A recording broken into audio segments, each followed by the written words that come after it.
Well, hello, and thank you for joining uh, our October Vallejo Did You Know webinar. Today we're going to be covering just two topics. Let me get to the next slide. We're going to cover authorizations and then the report date range start page, the first two sections. That page actually has 4 sections. So we're going to do the first 2 sections, and I'll pick up sections 3 and 4 in another webinar. Now, in the area of authorizations, I want to first, before we go to the system, I want to show you what some of our partners are using these things for. So now some of these terms are state-specific terms, but I'll let you know what they are. So the very first thing, some of our, let me get back to that. Some of our Kentucky partners, they use the authorizations to track what's called a 114 form. And basically, it's like an authorization that they get to be able to bill for a child, basically. And they have a start date and they have an end date, and they fluctuate. Those start and end dates are different for each kid. So they're really kind of hard to manage.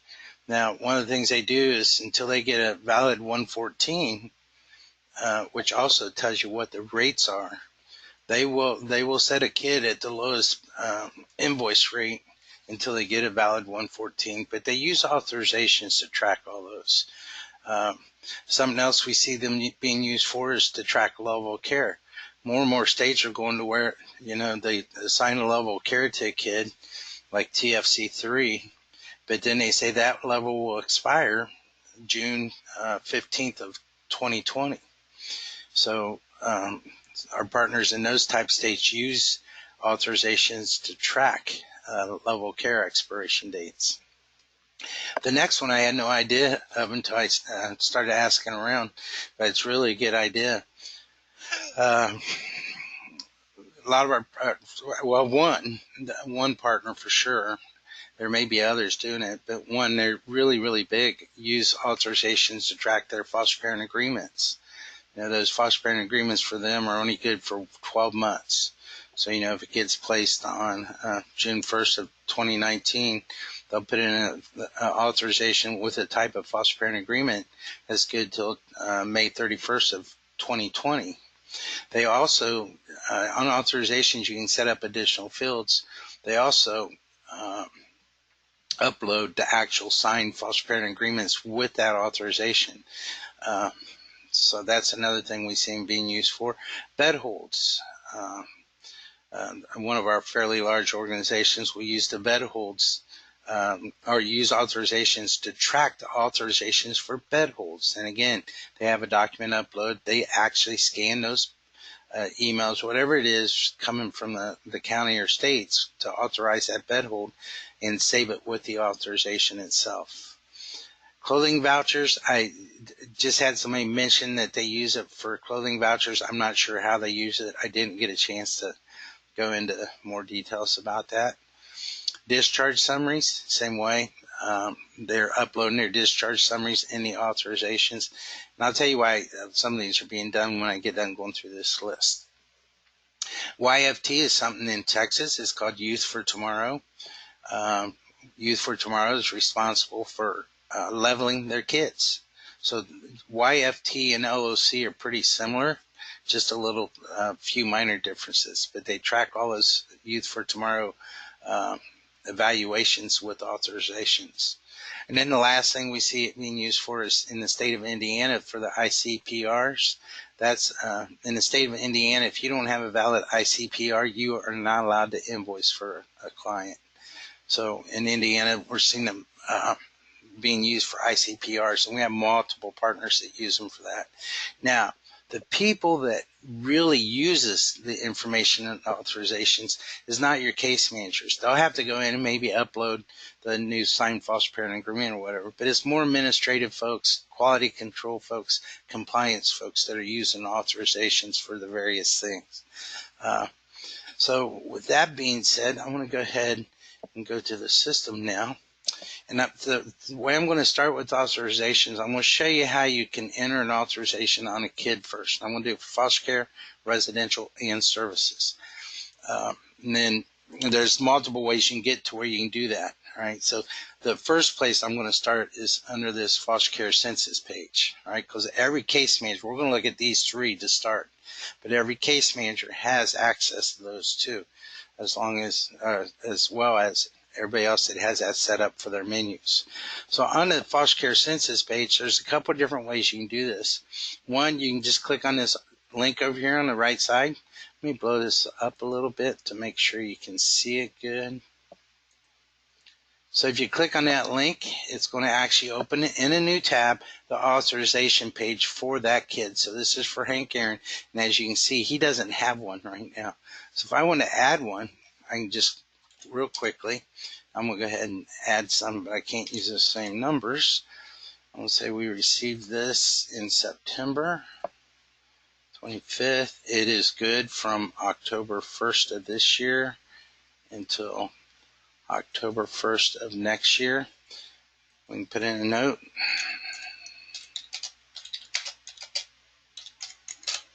And this will be the only time I add a new one, to save time. So, but I do want you to see one getting added. Hank is in foster care. The type. So this one we'll call it ICPR. I could, you're going to pick whatever you need to. Now, this field, you don't have to fill that out. Same way, some states, they send out an authorization. It says it starts October 1st of 2019 and it's good for 365 days. They don't give you an end date. So if your state does it that way, then you just type in here 365 and it'll calculate the end date for you. Now, if you leave this field blank and put in the end date, as soon as you add it, it'll calculate the duration for you. So that's 366 days. So now if I come in here, if I would have put September 30th, then that would say 365. Now, when you're looking at the authorization screen for a client, there's also a details button, all right? One of the things we can do, and I'm going to go over this, we can set up additional fields on authorizations. So the only way you'll see those additional fields is if you click on details. So you can look and see that we set up a couple upload fields, we set up an additional comment field, and then we set up some signature fields for this presentation. So then once you're done on that details page, you can just hit return and you can go back. Now, if you're an administrator and let's say this is a foster parent agreement that's getting ready to expire, then you could actually send out a notification to the supervisor, the case manager, whoever, saying, hey, your foster parent agreement is going to expire in 2 months. Get a new one signed, or 2 weeks, or whatever. But anyhow, you can actually send notifications right from this authorization screen. Then if you have the right permissions, you can also delete it. Now, when you're done with it, just close that tab and you're right back to the census page. All right, so let me go. Again, this is foster care census page, and there's a column over here for authorizations. Now, on the residential census page, there is not a link off of it for authorizations, but you'll be able to get to it the same way I'm going to show you when we start looking specifically at a client. Right? The services census page does have an authorization link, so you can get to those authorizations right from here. So let me go back to the foster care census page. We're going to click on the client's name. So let's go look at Tom Cruiser's client page. So here is Tom's client page, and if you look on foster care, there's a gray bar down here called authorizations. So you can actually click on that gray bar and pull up any of the existing authorizations. All right. Now you can also add a new one from right here. And again, to save time, I'm not just going to keep adding new ones. The buttons work the same way. If I made a mistake here, like I didn't put a note, then you can actually edit this. Just hit that save button when you're done and you save that edit. Okay, so that is the authorization bar on the client page. Now also, the complete history page has an authorization link too. All right. Now, all these, as long as it's the same placement cycle, will take you to that same screen. Okay. So if you click on that, this screen should look familiar. We've just seen it from the gray bar on Tom Cruiser. Okay, so let's go ahead and close out of that. Now we're going to switch from foster care to residential, and services clients work the same way as residential. So if I click on a client's name, again, I'm opening up the client page, you'll see there's no authorization bar. We hid these inside the placement bar. So here's the authorizations. And again, this is the same way it works on services clients too. So you can come here, you can add an authorization at the client page. So, okay. Uh, so that's how you enter them. Don't worry about managing them right now. We're going to look at that here in a minute. We have a authorization homepage. So if you have, 45 kids in your program, you don't have to step through each kid individually to find out what's going on with those authorizations. But we'll get to that in a little bit. So I'm going to leave this sit on the foster care census page. The next thing I want to show you is how to set up additional fields for authorizations and also how to set up your types. So I'm going to come here and I'm going to go to the table maintenance page, and then about halfway down, a little further than halfway down, we have two lookup tables for authorizations. We have authorization type and we have authorization additional fields. So I'm going to start with the type field. So here's our active types. All right, now if you wanted to turn one off, I could come in here, hit save. Now after that date, this type would no longer show up. And if you wanted to add a new one, just come down here and put a start date.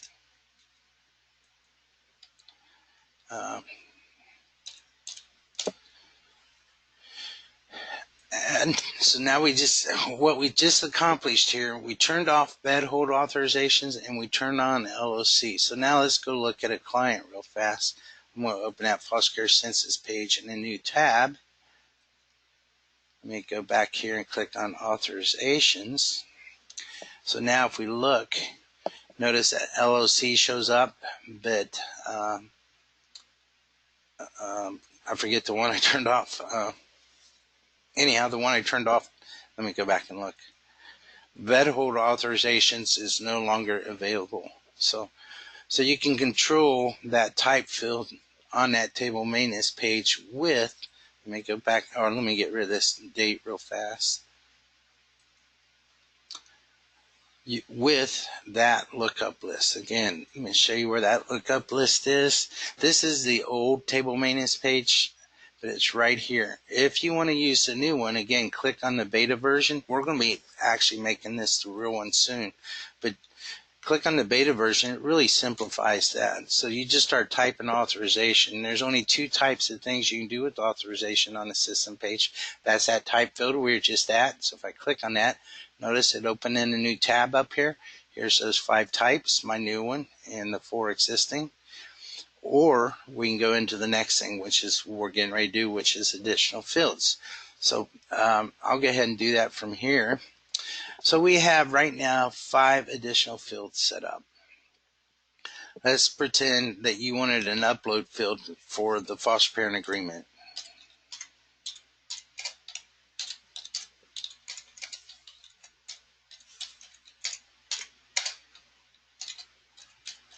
So you're going to give it a title in this little window here.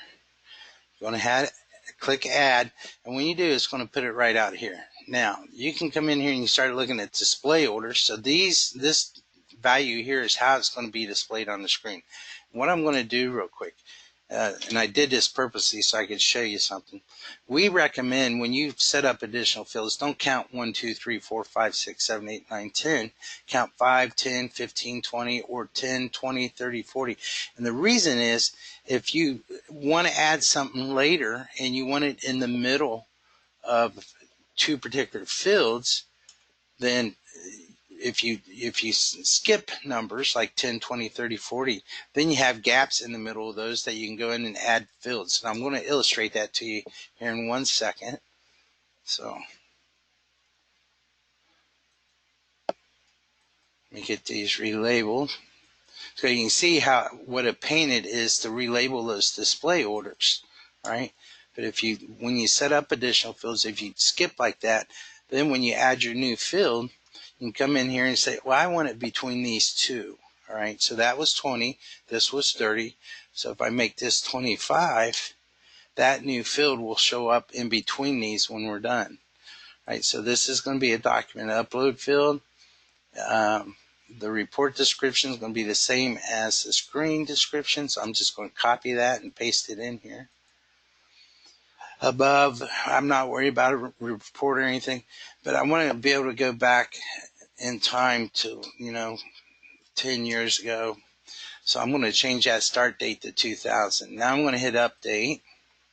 So now I just configured that document upload field. Now the purpose of today's webinar is not to show you how to set up all these different types of additional fields. I did do a webinar on that last year. It's on our YouTube channel. You can find it, but I'll be doing some more on that also. So the purpose is not to show you how to use this screen to set up all these different types. It's just more importantly to show you that you can do it. So now once I refresh that field, look where that shows up now. So it's right up between number 20 and number 30 because I set it to 25. All right, so now if we go look at an authorization screen, let me go down to Tom Cruiser again. If we come down here and look at an authorization and click on details, now you'll see that new field I just added, foster parent agreement, and notice that it is in between those field 20 and field 30. It's not down here at the bottom after the signatures. So let's recap where we're at so far. I'm just going to close some of these windows to so we're not so overwhelmed with windows being open. So what we've covered so far on authorization is how to enter a Medi-Kid. I want to refresh, just do a refresh on that. On the foster care census page and the services census page, there's a column over here called authorizations, okay? So that's one place you can do it, is on these census pages. At a client page, for foster care, we have the bar here. It's called authorization. For residential and services, it would be under the place. You got to expand out placement to see authorizations. All right. The other place it is, let me go. I'm just going to go find a client real fast and act like I'm searching for somebody. I'm going to look for Tom Cruiser. Hopefully you guys know about wildcard searches by now. So here's Tom. If I go to his complete history page, there's a button here for authorizations that I can do it from here, okay? Now for residential and services clients, you won't see an authorization button over here. For residential and services, people don't come to this page as much as what they do for foster care, so that's why we never added the buttons there. Maybe just go to one of those pages for a residential kid. And I lied, there it is. You can do it from here, and you also have the link to medications. So you can get to it from the complete history page for all three programs. Okay. So that's how you manage them day in and day out. You know, when you get a new one on a kid, on a client, that's how you go do it. So on and so forth. Now, so that's all great, and that's all well, and that's all good. But again, if you have 40, 50 kids or clients in your care, you don't want to have to, come to the foster. Let's say this is your foster care agency. So we come on foster care census page. There are 37 clients here. You don't want to have to come here and click, review the information, take notes, click, review the information, take notes, click, review the information, take notes, so on and so forth. You want to be able to find all these in one page without having to do all that clicking. So we have what's called an authorization homepage, and it's under the supervisor menu right here. So you put your mouse on roll it over supervisor. The submenu for supervisor, the very top item is called authorization home. Now, before I show you that, if you don't have that on your menu, then you need to have your system administrator set it up for you. So let me show you where that is real fast. I'm going to come in here and find myself. I'm going to go to my user profile. So if you don't see that authorization, it's because it's not checked here. This is the menu setup for me, okay? So if I was to uncheck that and save it, when I refresh my page, that authorization homepage wouldn't be shown, but I want to leave it there, so I'm not going to uncheck it. So to get to the authorization homepage, you come here, go to authorization home. Now, let me see something. Before I do that, you can also, if you're administrative type, if you get on the accounting homepage, there's a link for authorization homepage right here on the accounting homepage. The supervisor homepage does not have it. Let me go look real fast just to verify. Yeah, if you look, there's no authorization home page link from the supervisor homepage. There's just a couple ways to get to it. One is the supervisor authorization home. The other is on the accounting homepage. Okay, so now let's go take a look at that authorization homepage and see what it can do for us.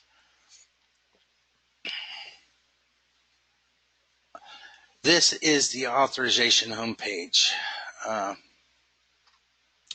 There's only 3 functions available over here on the left side.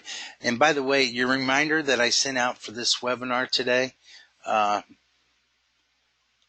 attached a document, a write-up about authorizations to that reminder today. So hopefully you noticed that. Okay, so now we're just going to take a look at these reports. I'm going to kind of explain what they're doing for you. So an inactive report, if I wanted to come out here and say, okay, I want to see all my authorizations that are going to expire December 31st, okay, I can select that. If I want to do all of them, I just leave that, say, oh, I hit go, okay. So now I only have 3 in here that are going to expire before 12/31 of 2019. Here they are, okay. Now, there's links built into this. We'll go over those in a minute. But I want to go ahead and look at something else. Let's say you only want to do the ICPRs. Then you can select one type and you'll get those. These all happen to be ICPRs. So let's pick a different type. Now you'll see there's none of the bed hold authorizations. Medicaid authorizations, there's none of those. Now if I go out to next year, let's see if we can find any of these other types. There's a Medicaid authorization that's expiring by December 31st of 2020. There's no bed holds, level care. Obviously there wouldn't be any of those. I just added it. Let's look at state authorizations. So there's 2 state authorizations that are expiring before 12/31 of 2019. Now I want to take this back a little bit more realistic to 2019. I'm going to pick all again. All right, and the next thing I want to show you is what the Write CSV does for you. So I'm going to hit go. If you click that Write CSV button, then you're going to get a CSV button down here for the results. And if you click on that, it's going to open your results in a spreadsheet for you. Okay, so here's those results dumped right into a spreadsheet. Okay. Now at the bottom also, whether you click this Write CSV or not, is a report button. So let's take a quick look at that. And I don't know why I'm getting an error. I shouldn't be. Something on our test system, the template for that's gone, but it should work on your system just fine. It's a printable report of this information. Now, the other button here says generate pending tasks. So if I click that, it'll actually go out for each one of these kids and generate a pending task for authorization review. Right? Those pending tasks show up on a case manager's homepage and shows up on the supervisor homepage.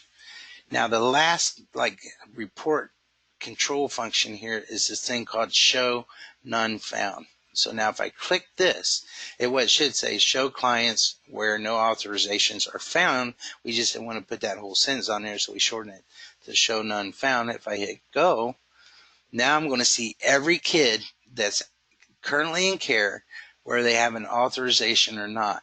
All right. So like in Texas for that YFT, it's important that every kid has one of those. Well, we want to be able to provide a way where you can find the kids that don't have any defined at all. If they don't have an authorization defined, then these reports are useless to you. You know, if you're going to miss that YFT review date or that ICPR expiration date or that level of care expiration date. So this way, if you click that button, you're going to find all the kids where they have one or not. Okay. So let's go ahead and uncheck that button. Let me hit go again. Now, so that's that. You have some totals for the different programs. So the first program is foster care. There's 3 of them found. Next program is residential. There was none. There's services next program, none, for a total of 3. Now, there's also links embedded into this actual results, okay? The first thing I want to show you, oh, by the way, this generate pending tasks, these have to be checked for you to generate that pending task, okay? If I uncheck this, hit that button, then I'm only going to do one for Eric and for Tina. I forgot to mention that earlier. Okay, now the first result I want to show you, if you notice something with Tom Cruiser, it's a little different. So you have Eric, nothing over here, Tina, nothing over here, but Tom, there's a little plus there. That's letting you know that there's more than one authorization on Tom. So if you click that button, it's going to show you all of them that's out there for Tom. If he had 7 of them, you would see all 7 of them here. But you can actually see a complete authorization history by expanding that out. Okay, the next thing is the kid's name is a link. So let me go ahead and click on that.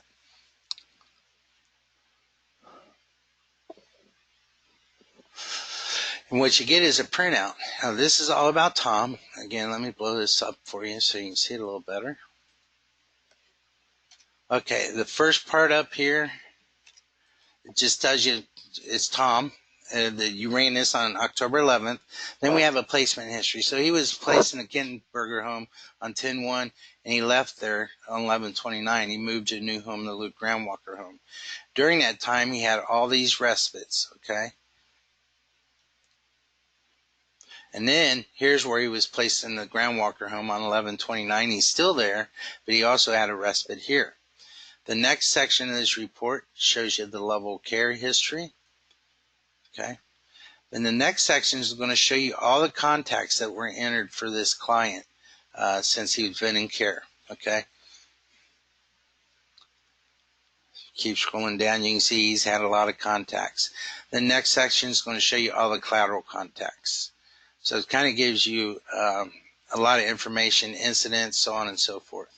So there's quite a bit of stuff that will actually tell you. And that, again, you got by clicking on the kid's name. Now, the reason that report has the information it has is because our partners that use this, that's the information they need to be able to verify before they reapply for a new authorization. So that that's why it contains that information. So that's if you click on the kid's name. If you click on the placement date, it's going to open up their complete history page. Okay. We start you there because you may need to see something on this before you click into authorizations here. So,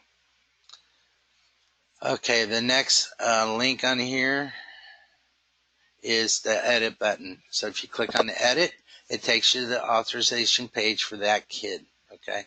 Now, when you're done with this, there's not like a return to previous. So you just click back over here and it will come back up. You know, if you actually change the date, put the right date in there, hit go. Now, that's kind of a pain, but if you click on this, if you right click here and go back, now you're right back to where you were, okay? So you have control yourself to return to previous page. Even though there's not a button here that says return to previous page, you could even use this arrow up here and it'll take you back to your previous page. Okay, so that is all the links. Now, so that is the inactive report. All right, so this report, inactive, is going out, it's looking at, based on this date, all the authorizations that are going to become inactive on or before the date that you enter here. Okay, again, you look at different types, you can look at them all, and all the different controls you have. The list report, okay, the list report doesn't care about dates. It's just going to show you all the kids that have them. Okay, and it doesn't care if they're expired. It doesn't care if they don't expire for 4 years, 5 years, whatever. It's going to show you all of them. Now, all that other functionality is the same here. The links are the same, takes you the complete history, gives you that report. If you want to see all the authorizations that clients have had, and they have that little plus, here Bob's had 4 of them. So you can expand out with the plus, so on and so forth. And again, if you want to edit that one authorization, you can click here to go edit it. All right. Again, you have the show none found. So if you click that, now you're going to even find the kids that don't have any authorizations, right? If these are very important to your organization, that's why that button, that show none found, is here. So you can make sure that every kid in care has an active authorization if they're important to you. Okay, let's see. Again, edit takes you to the authorization screen for that kid. Again, you don't see return to previous. Don't forget, on these screens you can send notifications, and you can also look at the any additional fields. But to return to where you were, you can right click, pick back, or you can hit that back arrow and it'll take you right back to where you were. Red means obviously that it's expired. We don't have any yellow or purples on this, so it's just red. Then the last report we have on authorization homepage is what's called a gap report. Now what this one does is going to go out and find any kids that have a gap. So Tom had 2 authorizations, okay? He had a gap between his first one and the second one. So his first one ended, let's say, on December 25th of 2012. His next one didn't start till January 1st of 2013. That's why he's on a gap report. There's a 30-day or 18-day gap between his previous one and his next one. Okay, so the gap report just looks for ones that have gaps between them. Okay, there shouldn't be any gaps. If one ends on August 12th of 2013, the next one should start on August 12th of 2013. So that's what the gap report, and that is authorizations. So, okay, the next thing I want to do, and again, for the next few webinars, I'll probably be hitting on this because sometimes people are just not aware of all the reporting that is on the system. And a lot of those reports are hidden on this date range start page. So what I'm going to do is go over I thought I'd have enough time to do the first 2 sections of this report date range start page. To get to it from the menus, you can come up here to go reports, and it's right here. Or if you're on your supervisor homepage, we have a link to it over here. Right there is a link. If you're on the director's homepage, let me hit my home button, get back to my director's homepage. I was trying to load that dashboard, and we have a lot of junk on our test system, so this is going to take a second. Your system should respond a lot quicker. Here's the director's page. Here's the report date range start page. I don't believe on the accounting homepage, yeah, we don't have a link to it on the accounting home. Yeah, we do. Right there on the accounting homepage, there's a link to it. And let's see, the last homepage that is real popular is the licensing homepage. And I know we don't have a link to it on the licensing homepage. So I'm going to go to it just by going through the menus. I'm going to hit on the report date range start page. Now I'm going to shrink this down just for a second, and I'll blow it right back up. Let's make it 100%. So there's actually 4 sections here. There's the first section. This is reports based on agency, branch, program, and dates. The next section is report, branch, program, and dates. Okay. The next section is reports based on program and dates. All right, and then the last section is reports based on branch and program. So there's 4 distinct sections. Within each section is multiple reports. So this first section, reports based on agency, branch, program, and dates, there is 1, 2, 3, 4, 5 listed. Now this document checklist completed is not used anymore, but so really there's only 4, and that will be coming off in one of our updates But so each section has multiple reports. Now today, I'm going to cover the reports in this section and the reports in this section, okay? And then I'll keep adding these other two sections. This last section has many reports. If you have not seen these, especially if you're a foster care agency, and you really need to check those out. There's some really, these were all customer driven reports. These were things that we just didn't sit around and come up with. These were all reports requested by customers in our early days of development. So let's go ahead and we're going to start, and I'm going to do a year date range just to make sure I get some good data. And we're going to just start right in this first section. So the very first thing is a placement plan PDF. So I'm going to leave everything else defaulted. If you want to do it for one payer, you can do it for one payer. You can do it for your branch if it says default. If you want to do it for everybody or a particular branch or a particular state, you have all those options. I'm going to just leave it set at default. And then again, you can do it for any of these programs. So let's go ahead and hit go and see what we get. Okay, so now what this is going to do is going to go out and find all of the kids that was placed in this date range. It's going to show you what their permanency plan is and what their estimated length of stay is. Okay, now where these come from. So if we look at this first kid, Mike Adams, notice how they're blank. So let me go show you where those pull from so you know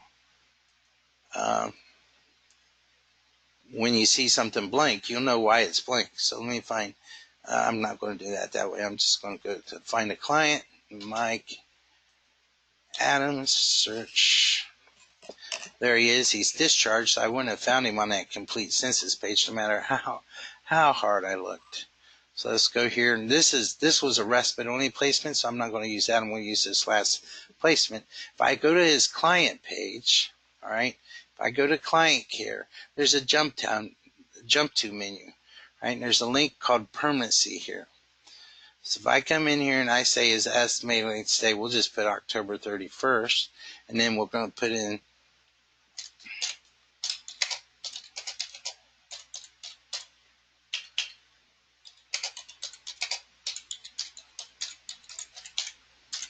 right. I want to actually just copy that. While I'm here, I want to take a second and put this same note in here. Okay, so now I saved that. Let me close that window. And I'm going to close this window. Now I'm going to go back and rerun that report. And then we should see those for Mike Adams showing up on that report. So here he is, Mike Adams. This is the goal for permanency, 10/31/2019. Now Mike also had another placement in that date range. So if you look at the dates, that's why it shows up here too. If I would have gone to that placement and set it, and he also has this placement. So if I would have went in and set all three of those for each placement cycle, then those would have showed up here. So that is the first report. And that is called the Permanency Plan PDF. This is really huge in Indiana. They actually have to report those to the state system monthly. So now that's a PDF document. If you want to do a spreadsheet of the same information, you just click on the CSV. So let's go ahead and do that. I'm going to hit go. We get prompted, what do you want to do? So I'm going to pick open. So you can go save and actually save this CSV file. And CSV is nothing more than Microsoft Excel.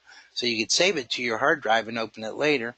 Or if you want to save it to your hard drive and name it specifically something, do save as. I'm just going to go ahead and do open.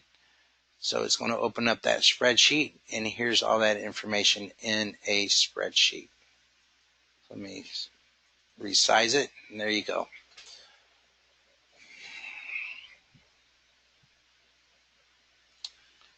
The estimated length stays over here to the right at permanency goal, and there's the payers. So, let me show you something. In case you don't know, if you want to resize one of these columns in Excel, just grab that little part that's between the letter H and I, pull that over to the left. Now you just resize that column so it's not taking up everything. So, little Excel trick. Okay, the next report is client care efficiency.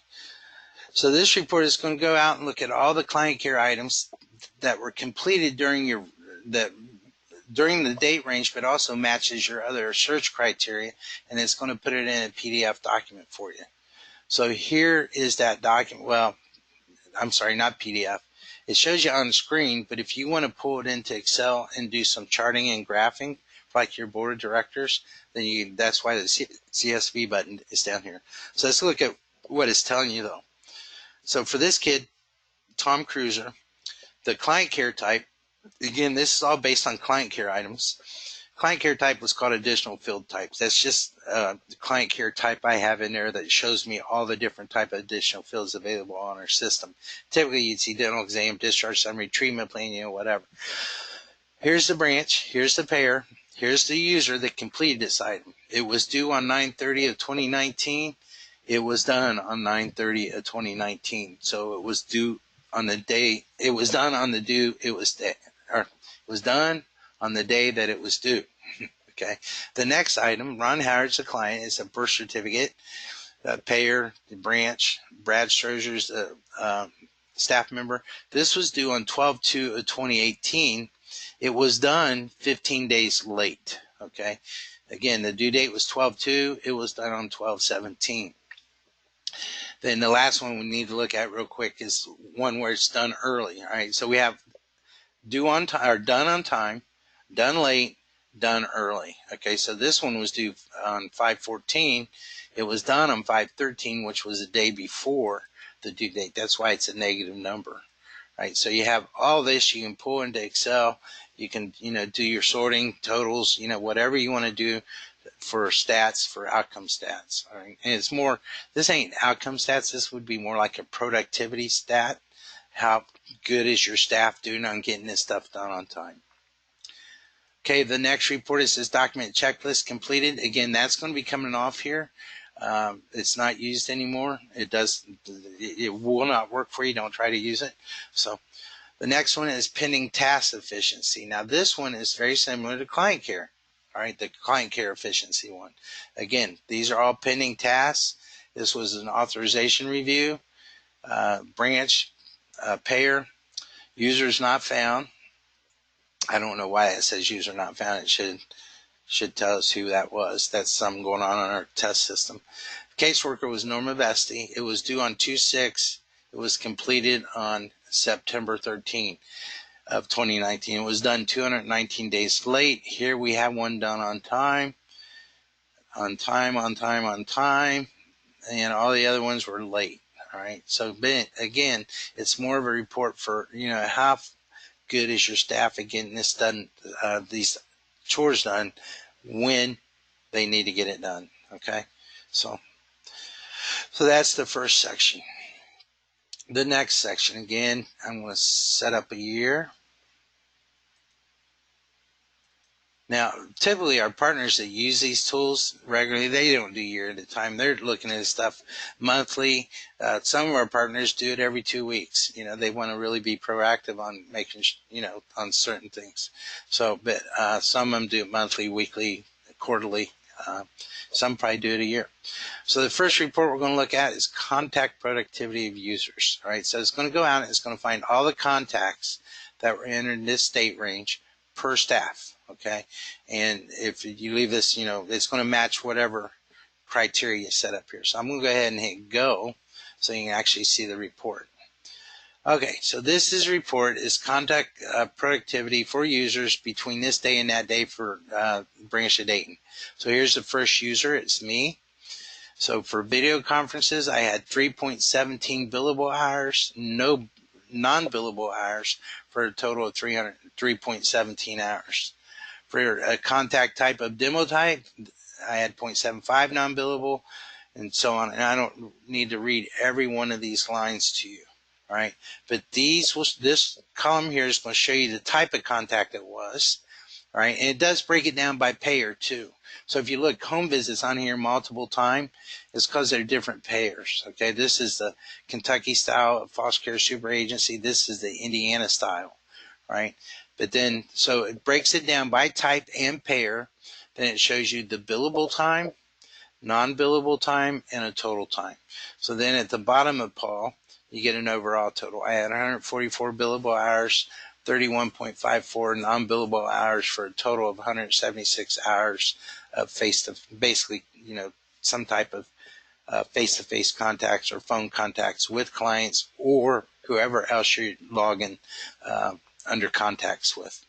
Then you'll see the next user, next staff, and then you have a grand total down here for your whole office. So again, this is more about productivity than it is about outcomes. The next report is called a twist report. This is used in the state of Kentucky. In the state of Kentucky, you actually have to log into their twist system and enter all this data for every kid in care once a month. Well, they have one of our partners has a part-time staff that does that, and they use this report, and they copy and paste from this report right into the twist system in Kentucky. So again, that's called the twist report. Now we have discharges by branch. Let's take a quick look at this. We're doing well on time. So for this branch, for that criteria that I set up that year, here's all my discharge, and it's broken down by payer, okay? So you have David Baker was discharged on that day. The reason was home transfer, kids stayed with home, all right? Then here you have a total for that type of discharge. Right, so we have these two kids, they were discharged because they were just because, right? Well, this is the total for that type, all right? So on and so forth. So here's the total for client progress reunification, then you have your total discharges. So every payer will be listed on there in that discharge report. The next one is foster home first placement report. Now, for me to get something, I got to go all the way back to 2014, if it'll let me. 14, hit go.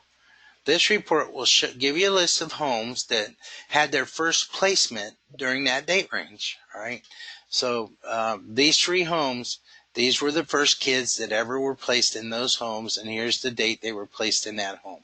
So you can find when these homes had their first placement. Now let me change this back to 18 before we go on to the next report. The next report is a home license status details. So let's go ahead and open this one up. And again, this is for a year for my branch for foster care. So here's the date and branch. We had new homes. We had 2 of them. They had 4 beds total. We closed a home that had 2 beds, and then we relicensed these homes during that period. So very simple report. Next one is driver's license expiring. These will be for foster parents. It's going to show you all the foster parents who have a driver's license expiring in that date range. So you look like most all of them are expiring within that date range. So again, you always want to check for links. So if it's a screen version, check for links. This is a link to the parent details for Jennifer, for Tim, for Patty, so on and so forth. The date, again, click on that date. It's going to take you where you can change that date. Okay, so always check for links on the screen versions. If you want a spreadsheet of this, just come down near the bottom and open up that spreadsheet. Now the next one, we could skip it, but I'm going to go ahead and do it. It's going to be the same thing, only it's about auto insurance for your parents. Okay, so again, there's links built into this, and other people is on there too, other people associated with the homes. So that's the auto insurance expiring. Referral for CSV. This is all programs, so it works for any one of these 3. Yeah, I forgot to mention that. If it says foster care only, don't change this. It's not going to help you. It's not going to work, right? Well, think about what we're looking at here. If you don't have foster parents, these reports aren't going to work. But this one is for all programs, so I can run it for foster care. Here's all the referrals I got during that date range. I can take those into Excel. Again, look for links. There could be links embedded. I don't know for sure if this one has links. It doesn't appear to. So, okay, the next report is client birthdays. Right. So this can pretty much have all the clients on here because I did a whole year. But here's your client's birthday report. This their current age today and when their birthday it is. So Foster home training. I'm not going to actually open this because we're going to sit here for about 4 minutes while this system just sits there and prepares that report. But I'll tell you what it is. It will give you a complete report of all your active homes, the parents in those homes, and where they're at on their training. Okay? It's a training report for every active home you have. That's all it is. So, user notifications completed. Again, that works for any program, but here's all the notifications that have been sent in the system during that date range and when they were completed. It tells you what the subject was, what is the message. It was from this person to that person. It was sent on this day, and this person dismissed it on that day. So that shows you the completed ones, and the last report we're going to look at would be the non-completed items or notifications. So these are notifications that have not been dismissed yet. So you can see all those real quick and easy. There are reports like this in other places too. Every user has some reports like that under their own button. But on the supervisor homepage, I think there's a place they can run those reports too. So that concludes this webinar. Any questions? Any comments? I would love ideas that you would like for me to cover in upcoming webinars. So if you have anything you want me to cover, please email them to me. This is Paul. I think you all know my email address. Just shoot me an email and ask me what you would like for me to cover. I'm talking to one of our other partners right now. And I sent her an email this morning about what she'd like to do, like 15 minutes in one of these Did You Know webinars. I got an email back. She said yes. So I've got some word out to other customers too. When we had Shane from Benchmark Family Services, he's the executive director. When he did one, it had a great response to it. So I would love to have partners take 15, 20. I'll give you as much of the hour as you need if you want to share stuff with other partners about how you use our system. So keep that in mind. If there's no questions or comments, I'm going to stop the meeting. Okay, thank you.